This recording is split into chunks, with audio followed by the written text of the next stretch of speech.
के हिसाब से 5 दिन का गेम अगर हम देखें तो उतनी कंपेटिटिव पिच होनी चाहिए कि यार बैट्समैन को बॉलर को इक्वल चांस मिले। भाई ढाई कल ये टेस्ट मैच मेरे हिसाब से अगर खत्म हो गया, 3 दिन में टेस्ट मैच खत्म हो रहा है। कोलकाता में होता है कि यार बॉलर्स को भी हेल्प मिलती है, रन्स भी बनते हैं, पर इस बार हमने ऐसा नहीं देखा कि भाई पिच काफी ज्यादा खराब थी, फर्स्ट डे से ही एकदम धूल उड़ रही है पिच से। Hello and welcome back to another video of cricket inside with Hrithik. और second day of the play के बाद 93 फॉर 7 है साउथ अफ्रीका अपनी सेकंड इनिंग में। 63 रन की उनके पास लीड है। काफी मुश्किल है इस पिच पे बैटिंग करना, स्पेशली अगेंस्ट स्पिनर्स। मैंने लास्ट वीडियो में बोला था कि यार ये पिच खराब होता ही चला जाएगा, पर इतना जल्दी खराब हुआ है कि स्पिनर्स का बॉल एक सारा ही ग्रिप कर रहा है, चाहे आप थोड़ा राउंड आर्म से डाल रहे हो चाहे आप पेस से डाल रहे हो, कि हल्का भी ग्रिप होकर बहुत टर्न हो रहा है। तो काफी मुश्किल था साउथ अफ्रीकन बैटर्स के लिए फर्स्ट इनिंग में भी, इंडियन बैटर्स के लिए भी काफी मुश्किल हुआ।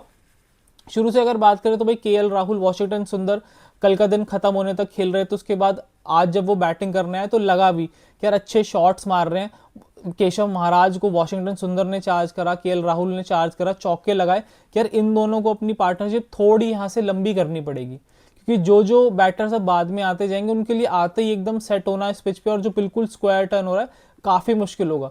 पर दोनों का डिसमिसल अगर आप देखोगे, चाहे केएल राहुल हो चाहे वॉशिंगटन सुंदर हो, मैं पहले सुंदर पे आता हूँ कि उन्होंने पूरा स्ट्राइड निकाला, फ्रंट फुट पे गया और बहुत दूर था बॉल, पूरा बॉल को स्पिन होने का मौका दिया और वो एज लग के स्लिप्स में कैच हुआ। और सिमिलर राहुल की अगर बात करूं तो भाई वो बैकफुट पे खेलने गए, वो बॉल भी टर्न बाहर हो रहा था केशव महाराज का, वो उन्होंने बैट पॉप कर दिया। तो दोनों ही डिसमिसल ऐसे थे कि यार ये बॉल इतनी कुछ खास नहीं थी, आप उसको जज नहीं कर पाए। अगर फ्रंट फुट पे अब बैटर जा रहा है तो वो पूरा ही आगे जाता है कि यार पूरा पिच पे जाके उसको वहां से खेलो, पर वॉशिंगटन सुंदर का बॉल बिल्कुल उसके आगे से स्पिन हुआ और वो बहुत दूर था बॉल से। तो उन दोनों की पार्टनरशिप ब्रेक हुई। अगर ये 20-30 रन दोनों और ऐड करते तो काफी डिफरेंट होता इंडिया का स्कोर कार्ड। उसके बाद भाई शुभमन गिल बैटिंग करने आते ही उसने स्वीप पे चौका लगाया, उसके बाद उसके नेक में स्पैजम आया। फिर चाहे ऋषभ पंत हो, चाहे रविंद्र जडेजा हो, चाहे अक्षर पटेल हो, हर बैटर ने आके चांस लिया है रन बनाने का। अगर आप इंडिया का सेशन बाय सेशन भी डिकोड करके देखोगे तो 4 से ऊपर ही रहा है रन रेट, कि उन्होंने ट्राई ही करा है कि रन बनाने जाते हैं, आउट तो हम कभी भी हो सकते हैं। रविंद्र जडेजा ने आते ही हार्मर को स्वीप लगाया था, पंत ने आते ही छक्का लगाया था केशव महाराज को, ध्रुव जुरैल ने आते ही भाई कॉर्बिन बॉश को पुल पे एक चौका लगाया, फिर एक कट पे चौका लगाया, उसके बाद रविंद्र जडेजा ने अच्छी ड्राइव करके एक चौका लगाया। तो यहां से क्या था कि रन बनाने जाते हैं, वरना बहुत मुश्किल होगा स्पिनर्स के अगेंस्ट यहाँ पे सरवाइव करना, क्योंकि डिफेंस गेम आप बिल्कुल नहीं रख सकते, बॉल बिल्कुल आगे से ग्रिप होकर टर्न हो रहा था। तो वो चलता रहा इंडियन बैटिंग का। पर हाँ, क्या थोड़े रन हमारे और होने चाहिए थे, 20-25 रन के। अगर हम 200 क्रॉस करते तो थोड़ा हम बेटर पोजीशन पे होते। अभी भी गेम इंडिया के पाले में ही है, पर हाँ अगर गेम के परस्पेक्टिव से देखें जितना हमें डोमिनेट करना चाहिए अपनी कंडीशंस में, उस हिसाब से इंडिया थोड़ा और आगे हो सकता था। और बात करें भाई रविंद्र जडेजा की, मैं एक बार ऐड करना चाहूंगा कि 4000 रन उसने कंप्लीट कर लिए इस इनिंग में। फोर्थ मेंबर बन गया क्लब में जिसमें 4000 रन, 300 विकेट है। जितना उसको सेलिब्रेट करना चाहिए मैं एज अ क्रिकेटर, वो कभी भी नहीं होता। उस क्लब में सरियन बॉथम है, great Kapil Dev, Daniel Vettori की जिनके 4000 रन और 300 विकेट हैं, और उसके बाद अब रविंद्र जडेजा कि जितना उसने परफॉर्म करा है with the bat with the ball 12-13 साल से, वो बहुत कंसिस्टेंट परफॉर्मर है वाइट रेड बॉल का। और वो उसको ड्यू शायद मिलना चाहिए उतना अब लेटर पार्ट में अपने करियर के, कि जितना मैचेस खेलते हैं, जितना परफॉर्म करते हैं, तो वो इंडियन क्रिकेट को उसको ड्यू देना चाहिए। और फिर अगर बात करें साउथ अफ्रीकन बैटिंग की सेकंड इनिंग में, तो रिकल्टन हो चाहे मार्करम हो, कोई भी बैटर कंफर्टेबल नहीं लगा अगेंस्ट स्पिन। जसप्रीत बुमराह ने अक्षर पटेल के साथ नया बॉल शेयर करा, क्योंकि अक्षर पटेल भाई राउंड आर्म थोड़ा डालता है, थोड़ा तेज डालता है, और जिस तरीके से वो बॉल को अंडर कट करता है उससे अगर लेदर पे बॉल पड़ता है तो स्किड होगा, और थोड़ा ऊपर नीचे बाउंस अगर आप स्टंप्स टारगेट करो तो वो एलबीडब्ल्यू और बोल्ड प्ले में आता है। उन्होंने बॉलिंग शेयर करी, उसके बाद कुलदीप यादव आया, उसने आते ही रिकल्टन की विकेट ली।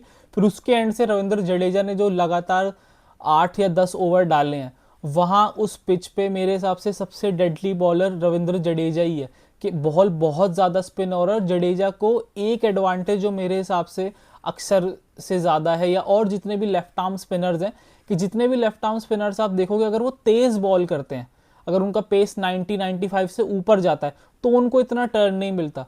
रविंद्र जडेजा को अगर वो पेस से भी डाल रहा है, 95-96 भी डाल रहा है, तो भी उसकी बॉल में एक वो ओवर स्पिन रहता है, चाहे वो थोड़ा सा साइड ऑन डाले, और जिस तरीके से जडेजा ने रिलीज पॉइंट अगर आप उसका देखोगे, जिस तरीके से क्रीज यूज करी है, वो बहुत डाउट में डालता है बैट्समैन को कि यार बॉल डार्ट इन करता है वाइड ऑफ द क्रीज जाके, उसके बाद वो बॉल स्पिन होता है। अगर आप स्टब्स का डिसमिसल देखोगे तो वो ऐसा ही है।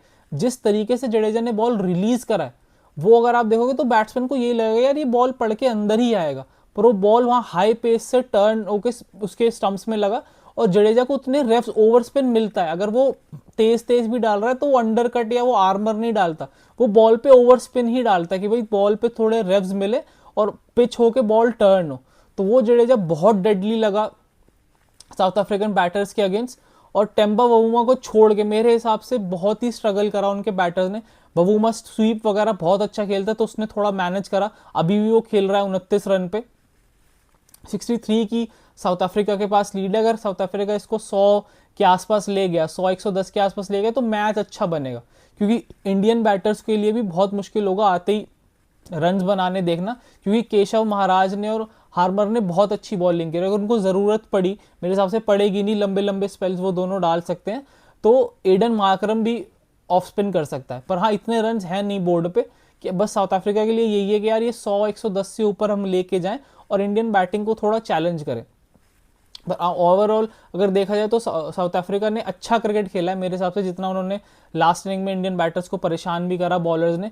और उसके बाद इस पिच पे काफ़ी मुश्किल है बैटिंग करना।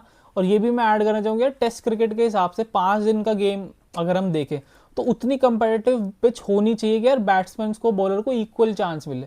भाई कल ये टेस्ट मैच मेरे हिसाब से अगर खत्म हो गया, 3 दिन में टेस्ट मैच खत्म हो रहा है। कोलकाता में होता है कि यार बॉलर्स को भी हेल्प मिलती है, रन्स भी बनते हैं, पर इस बार हमने ऐसा नहीं देखा कि भाई पिच काफ़ी ज़्यादा ख़राब थी, फर्स्ट डे से ही एकदम धूल उड़ रही है पिच से। तो ये होना चाहिए कि अगर टेस्ट मैचेस हम ऑर्गेनाइज कर रहे हैं, और बहुत बड़ा बोर्ड है अगर देखा जाए, कोलकाता को जो मैनेज करते हैं वेस्ट बंगाल का जो क्रिकेट बोर्ड है, तो उस हिसाब से टेस्ट मैचेस होने चाहिए कम से कम कंपेटिटिव हो, 4 दिन 5 दिन तक जाए। है कि भाई स्पिन होगा इंडियन कंडीशंस में, पर हाँ अगर वो तीसरे दिन चौथे दिन हो तो समझ में आता है। फर्स्ट डे से ही बैटर्स के लिए बिल्कुल भी हेल्प वो नहीं है कि यार हम यहाँ रन बनाने कैसे देखें।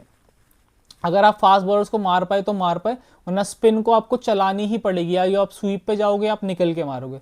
तो थोड़ा हेल्प बैटर्स को भी मिले आगे जाके, भाई अगला गुवाहाटी में देखते हैं वहाँ कैसी पिच मिलती है। पर हाँ, यहाँ तो ओवरऑल बिल्कुल स्टार्टिंग में जसप्रीत बुमराह ने जैसी बॉलिंग करी है, और उसके बाद स्पिनर्स का जो डोमिनेशन रहा है, चाहे वो साउथ अफ्रीकन स्पिनर्स हो चाहे इंडियन स्पिनर्स हो, वो कंप्लीटली दिखा है इस टेस्ट मैच में। और 15 तारीख लास्ट डे थी for IPL attention also. Ravindra Jadeja move कर गए हैं आरआर में, संजू सैमसन सीएसके के लिए आ गए हैं, नीतीश राणा मूव कर गए हैं दिल्ली में, मोहम्मद शामी चले गए एलएसजी में। तो ये भी एक बार डिस्कस करेंगे यार कौन कौन सी टीम के पास कौन कौन से गैप्स हैं फिल करने के लिए, और क्या क्या पर्स बचा है।